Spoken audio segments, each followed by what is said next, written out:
ઝરણછોડ મારું નામ માર્ગેશ વિજયકુમાર ખંભોળજા છે. હું ડાકોર મંદિરનો પૂજારી છું. તમે અત્યારે જે આ મંદિર ડાકોરનું જોઈ રહ્યા છો ઠાકોરજીના, એ કૃષ્ણ ભગવાનનું છેલ્લામાં છેલ્લું સ્થાન જે કહો એ ડાકોર કહેવામાં આવે છે. ઠાકોરજીને કોઈ પણ ધામની યાત્રા કરો તે છેલ્લે ડાકોર દર્શન કરવા આવવું પડે ત્યારે તમારી યાત્રા એ પૂર્ણ થઈ કહેવામાં આવે. ડાકોરના ઠાકોરનું જે સ્વરૂપ, જે એમની મૂર્તિ છે એ મૂળ દ્વારકાની, એ દ્વારકાથી ડાકોર આવ્યા હતા. ભક્ત શ્રી બોડાના નામ, વિજય શ્રી બોડા નામને ભક્ત હતા. એની ભક્તિથી પ્રસન્ન થઈને ડાકોરના ઠાકોર દ્વારકાથી ડાકોર પધાર્યા હતા. જ્યારે ઠાકોરજી દ્વારકાથી ડાકોર પધાર્યા એ સંવત 1212ની સાલ હતી.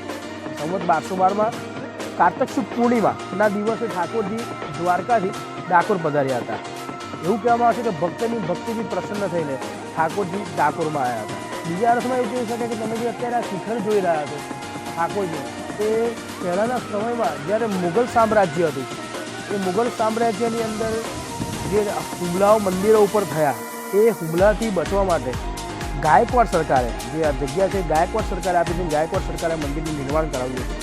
એ ગાયકવાડ સરકારે આ મંદિરનું ડેરું એ મસ્જિદ જેવું દેખાય એવું બનાવ્યું છે, મિનારા ટાઈપ, અને જેથી કરી કે મુગલ સામ્રાજ્યની અંદર આ મંદિર પર હુમલો ના થાય. અને ઠાકોરજીને ત્યાં તમે જે ધજાજી જોઈ રહ્યા છો, જે સ્વરૂપ છે ઠાકોરજીનું જે મંદિર છે આખું શ્રીયંત્ર ઉપર બનેલું છે. 12 પગથિયા એટલે 12 રાશિ, 27 નક્ષત્ર અને 64 કલા, 128 પ્રતિકલા, એનું નિર્માણ તમને આની અંદર જોવા મળી રહ્યું છે. ડાકોર મંદિરની એક પ્રદક્ષિણા તમે કરો એટલે એક પૃથ્વીની પ્રદક્ષિણા કરી એટલી પુણ્ય અને એટલું ફળ તમને તમારા પરિવારને પ્રાપ્ત થાય છે. ડાકોર મંદિરની અંદર નિત નવા ઉત્સવો ઉજવવામાં આવે છે. ઘણા લોકો, શ્રદ્ધાળુઓ ખૂબ મોટી સંખ્યામાં દર્શન કરે છે અને એમના મનના મનોરથ ઠાકોરજી પૂર્ણ કરે છે.